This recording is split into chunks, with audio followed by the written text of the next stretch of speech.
Well, welcome back, my friends, all to another rousing rendition of Choir Boys Outdoors. This is the WE Knives Stonefish CPM 20 CV stonewash finish blade, green G10 handle scales. Now listen, if you try to find this knife, I looked it up the other day and it said it was discontinued. WE Knives, get off your ass, get this back into production. This is one of the best, listen to me, one of the best small pocket fixed blade size blades that I have reviewed this year. I have no qualms saying that. Mike Imler is the designer. Yes, he and I are friends. Yes, I'm a little biased. But the proof is in the pudding, as they say. So as we check out this video, just watch the knife work. If you have to, turn the damn volume off, turn off my melodious tones, and just watch it work. I was impressed with this knife from beginning to end. Zach, dude, thank you so much. Zach sent me a box of knives and just said, man, I just wanted to do something for you. Bro, you don't know how much I appreciate that and what that means to me. I carry at least one of them daily. I am forever appreciative. I wanted to review this, not only to say thank you to you, Zach, but to give Imler a shout out and to tell WE Knives to let's get it in gear. Here's the thing. If you're new here, you're just here because you saw this knife and you're intrigued by it.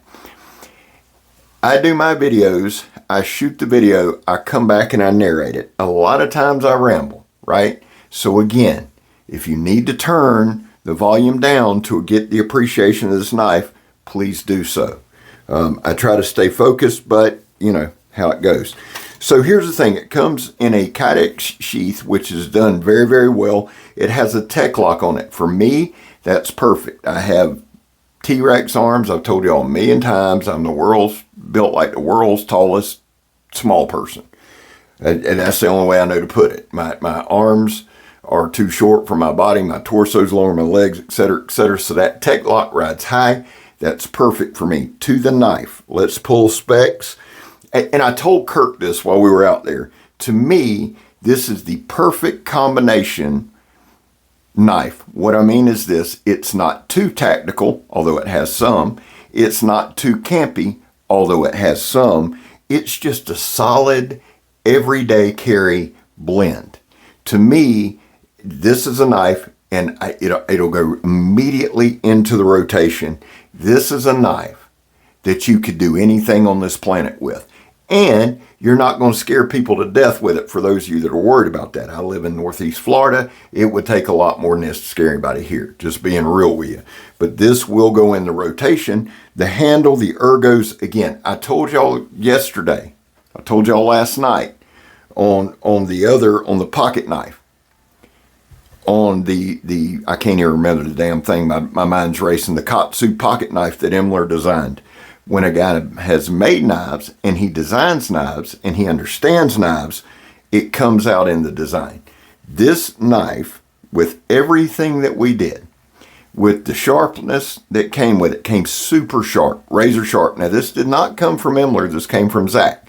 So this came from straight from the box, from the manufacturer. And again, WE Knives, you need to keep this knife in production. This is one of the best stabbing knives. The pommel is made for stabbing. It's got some jimping there, but it's slanted just for the perfect stabber. I think we go up to 5 or 6 pieces of tire tread. Now, I use tire tread because it's a little thick, but you can stab down hard, and we don't go crazy. We do 6 to 8 inch punch stabs, but it gives you a good aggressive feel, and it comes to a stop, right? That red oak down there, no matter how bad it's falling apart, we keep it on a hard part. So you go through 5 or 6 pieces of 1/4 inch to 3/8 tire tread, and you hit that stump. This thing was able to penetrate a ton with not a lot of force. It was almost like it was designed to do so. You could carry it as a weapon. Yes, you could. But to me, if you do that, you're fine. But you're also missing out on a lot of the function of the blade. And just kind of watch as we stab here. and I'll pull y'all some measurements. The overall length from the tip to the bottom of the pommel is 9¼ inches. We have a 4½ inch blade with a 3 3/4 inch cutting surface. The handle, and what I'm doing with the handle is I'm giving you the actual grip length is 4 3/4.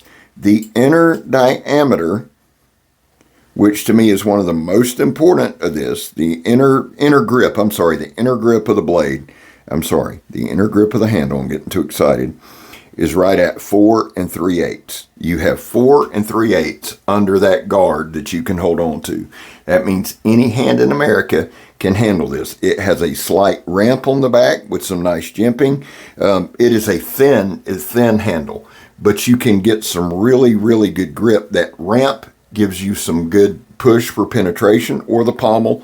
It just fits. It just works. It's got great handle ergos for my hand anyway. It works for me. It's got a nice choil. If you want to use that, you don't have to, because it's not a huge knife. It's thin. It has a phenomenal balance point. And guys, I've started adding apples. I don't do them every single video, but I like throwing in, and I like the consistency of doing the same things over and over and over and over again. While it doesn't make for great video watching, you know, unless it's a knife that you're really interested in, it makes a great comparison video. And I had to sit back and ask myself here recently, you know, did I want to try to mix things up? And then I thought, you know what? I've got a lot of folks who make purchasing decisions with my video in mind as part of their process. I'm not an expert on it. They don't use my stuff as the sole thing. But a lot of guys have told me, hey man, we watch your videos. That's part of our decision. And it's not the deciding factor, but it's part. So I want to keep everything uniform. And when you get a knife like this, I do a little bit of stabbing. I do a little bit of slicing. We do a little bit of cutting. I didn't do any chopping with this. We did some batoning with it. I like cutting ratchet strap. I like getting you a lot of different mediums. I actually was able to strip some wire. I did that for years, for about a decade, doing underground locations. I do that at work now if we need to make whips or whatever, if we got to change a plug. So that part for me is important. The knife, again, the knife came razor sharp. I was just impressed. And the thing is this, guys, sharpness from a production company is important because it shows a level of QC and it shows a level of care that's there. It is a detail that matters to me. Doesn't have to matter to everybody, but it matters to me. Also, if you're a knife reviewer and you have to sharpen a knife to review it and you don't say anything, that's being disingenuous. It just is. If a company, and this knife is not cheap, it wasn't made to be. It's got some good materials. It's made by a reputable company. So if you're going to pay that money, that's a detail that needs to be there. And they nailed it. The balance is there. I love the balance. I'll try to get a weight. I'll try to get the weight of the knife. I like pulling my own weights, use my own scale. And I'll try to pin a comment with it. But you see there, let's just look. There's Emler's initials. Look at the ergos of the handle, man. That's just a good feeling handle. Now, Kurt did something with this zip tie, son. Things went awry. And let me say my normal disclaimer. I do not cut zip ties to show you how sharp a knife is, either way you want to say it. Because a butter knife can go in there and pry one apart. We do it to put pressure on the edge. And right here, guys, everything out there is wet, dude. I filmed 2 videos today and then had to quit because of rain. The first one, we filmed in the rain.